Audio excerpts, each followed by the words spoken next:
रामपुर गांव में एक कुआं था। उस कुएं में जल का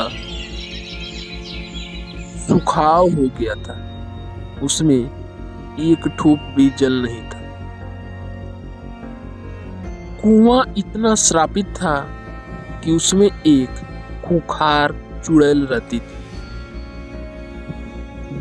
उस रास्ते से होकर जो भी व्यक्ति जाता था, वह चुड़ैल उस व्यक्ति के घर जाकर उसे वहां से उठा लाती थी।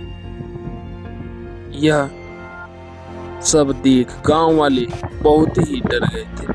एक दिन उस रास्ते से एक मयालू नाम का व्यक्ति गया और वह घर जाकर चरपाई पर सो गया। हालांकि उसे यह बात का थोड़ा भी भनक नहीं था कि चुड़ैल आज मेरी मौत का कारण बनेगी। चुड़ैल शाम होते ही कुएं से बाहर आती है और मयालू के घर के तरफ निकल पड़ती है। इतनी गुस्से में चुड़ैल लग रही थी कि मानो कि आज मयालू की जान नहीं बचेगी। मयालू अपने घर में सो रहा था कि तभी वहां चुड़ैल आ जाती है और उसे उठाकर लेकर चली जाती है। चुड़ैल उड़ती उड़ती मयालू को अपने सर पर चरपाई सहित उठाकर ले जाती है।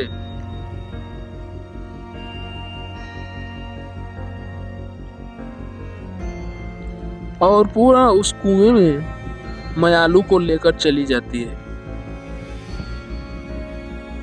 कुआं में बहुत से पहले से ही कंकाल पड़े थे। सुबह होते ही सभी लोग हैरान थे कि आखिर यह आवाजें कैसे आ रही थी।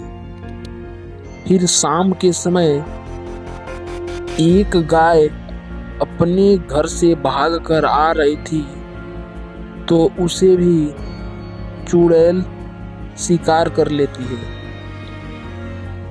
बेचारी गाय, आज उसका आखिरी दिन हो गया। तभी उसे उसकी मालकिन ढूंढते ढूंढते उस कुएं के पास आती है, तो चुड़ैल वहां से तुरंत निकलती है और इस मालकिन का भी शिकार कर लेती है।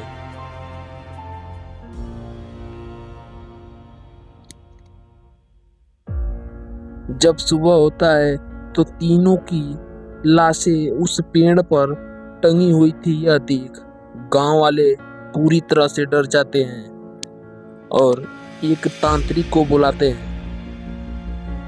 तांत्रिक इस बात को जब जानता है तो वह तेजी से इस सूखे कुएं के पास आता है और यह देख वह भी हक्का पक्का रह जाता है। फिर तांत्रिक अपने सिद्ध किए हुए मंत्रों के माध्यम से एक वहां पर घेरा बनाता है और वहां पर एक बोर्ड लगा देता है खूनी कुआं के नाम से। तब से वहां सभी लोगों को जाना वर्जित हो जाता है और वहां पर कोई भी एक परिंदा भी नहीं जाता। तब से सुखी से वह गांव रहने लगता है।